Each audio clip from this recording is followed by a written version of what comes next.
Hi guys, Richie Q again, and my books. Don't forget my books. Thank you. Brooklyn Street Fighter, Surviving the War Zone, Growing Up East New York. It's my first one. This is the one I'm reading now, and if you call that reading, and this is the Brooklyn Street Fighter, Growing Up East New York, Surviving the War Zones.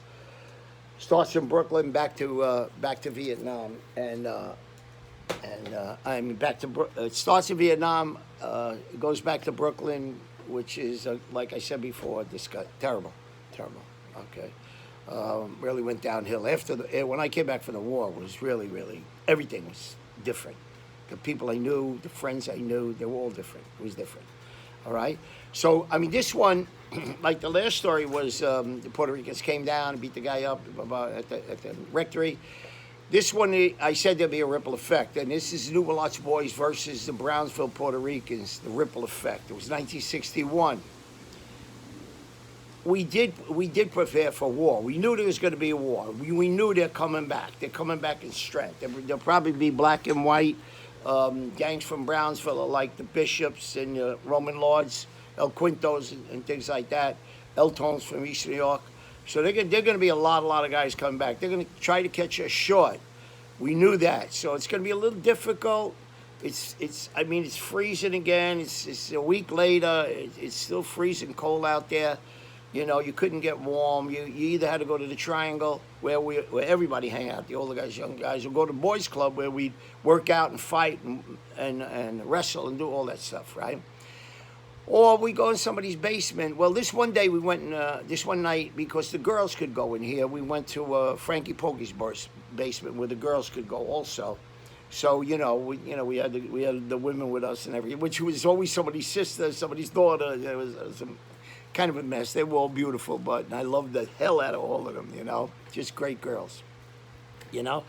So we're down in the basement, we're talking, we're doing our little thing. Some guys are having drinks, and I didn't do that, but okay.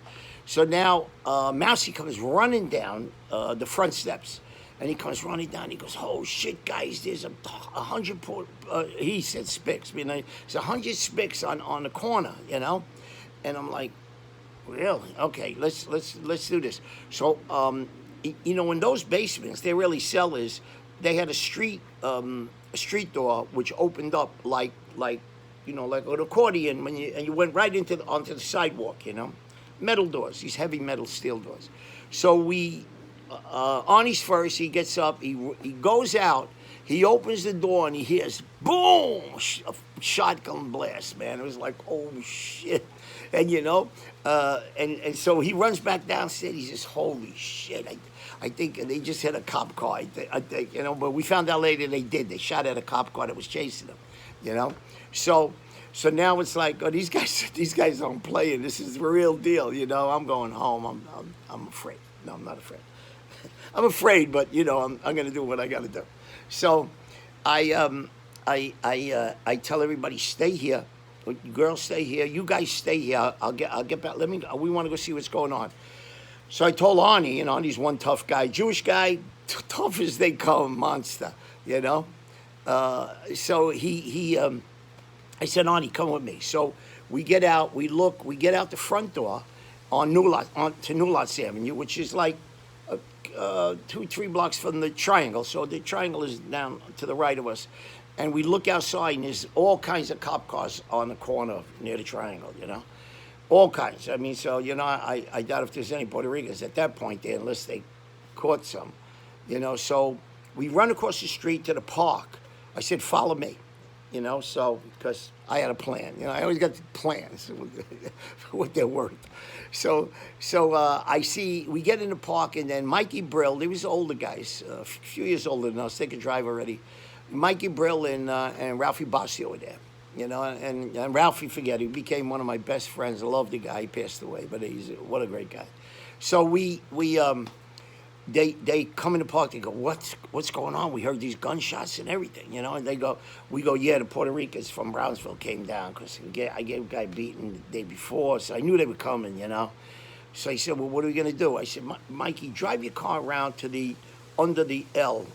The L is where the train, it was kind of the last stop on the train, first or last, depending on where you look at it, where it was called the barn.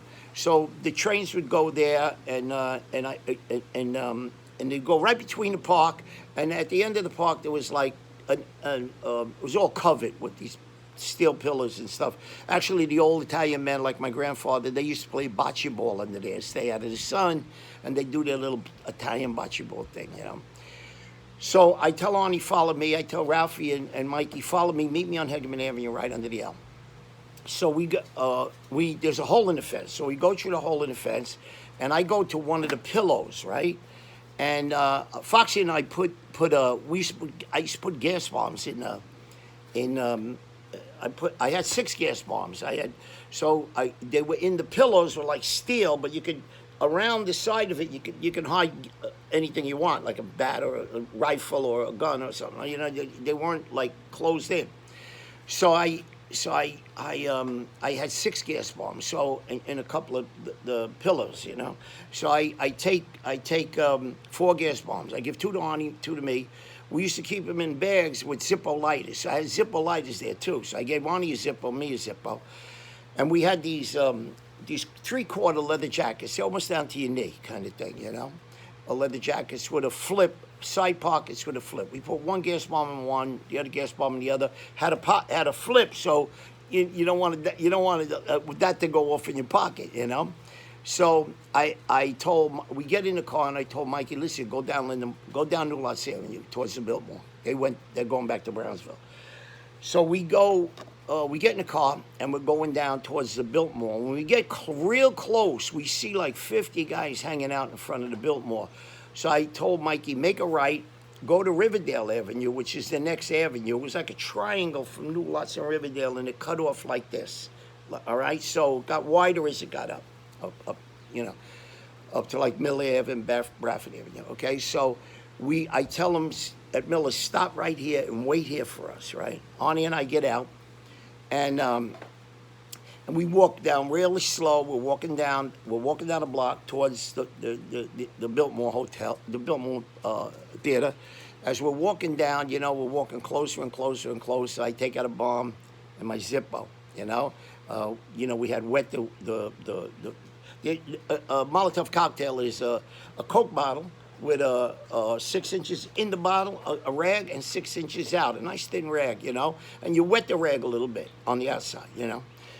So we look and as I'm walking closer and closer and closer, they're looking at us, 2 white guys. I go like this, meet a motherfucker, and I light it up. And whack, we're about 15 feet away. We're close, you know? And I throw the first bomb, and Arnie, without even looking at me, the same time, they probably hit just about the same time together. Bang! We lit that whole corner up. Next thing I knew, we took out the second Molotov cocktail. Bang! We lit it up. Bang! I hit a pole. Arnie hit a car. Fire all over. Guys were on fire. I couldn't tell you if anybody died from it, you know. But you know, we looked at it and we started walking backwards so we could take a look at, you know, this artwork we did, you know.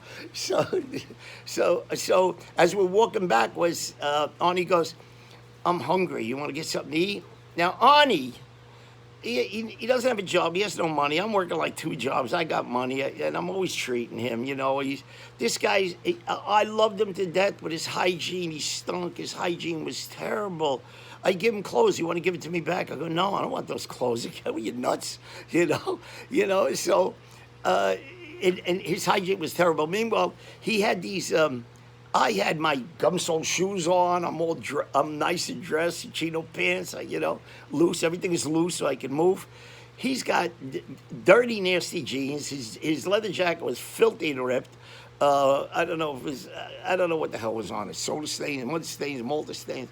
So he's got these shoes that are leather shoes, too big for him and no laces. I mean, meanwhile, now we turn and we turned and we're running back to the car, to Mikey and Ralphie, you know.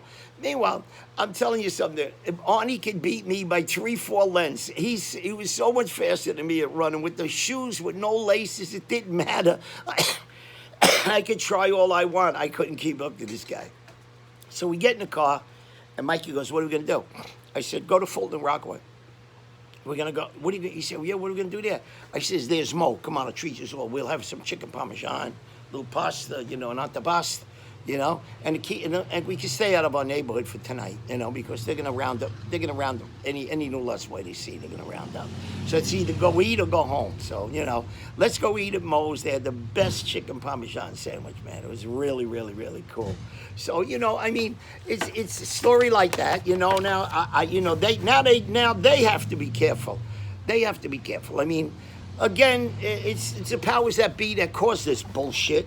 Not that I was mad at any of these guys. I didn't really give a shit. I'm testing myself. And I felt, what? To be a New Lots boy, it made me feel proud. I was a part of something larger than me. These are my brothers by virtue of our street crusades. I mean, it was a passion, and it disputed the law actually. So they didn't match, but I didn't care.